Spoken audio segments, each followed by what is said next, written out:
Assalomu alaykum akalar, ukalar, opalar, singillar. Mana navbatdagi Moskva Toshkent направлениясiga avtobuslarimiz, xudo xolasa avtovokzallarga yetib keldi. Kimdan kim shunday komfortabel avtobuslarda ketmoqchi bo'lsa, ishonch nomerlari ekranda.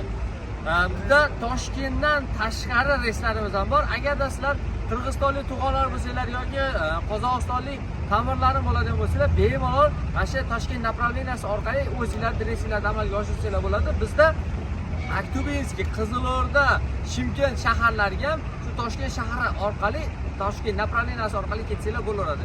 Keyin haftada chorshanba hamda shanba kunlari pryamoy to'g'ridan-to'g'ri Bishkek shahriga reyslarimiz bor. Tug'onlar, mekandoshlar bemalol kelib ketsanglar bo'laveradi Bishkek shahriga.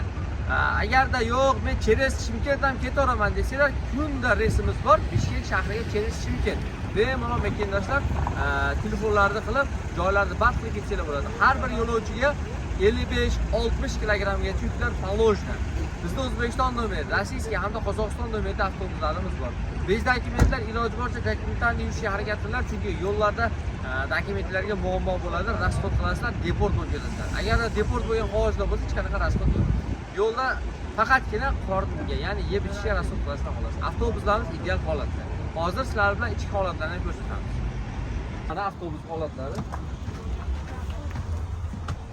Avtobuslarimiz 51 yo'lovchiga mo'ljallangan bo'lib, yo'lovchilarimiz bemalol kelib o'zlari bilan zaryadli ustroystolarni olib kelsa bo'ladi. Avtobuslarimiz ideal holatda, konditsioner, avtobusimizda yoritgichlar, 24 soatlik video nablideniya va yo'lovchilarda 10 yildan oshiqroq stajga ega bo'lgan 3 tadan haydovchilar, ya'ni shofirlarimiz sizlarda xizmatlarda bo'ladi. Har 4,5 soatda yo'lovchilarni xavfsizlik uchun vodiylarimiz o'z o'rinlarini alishtirishadi.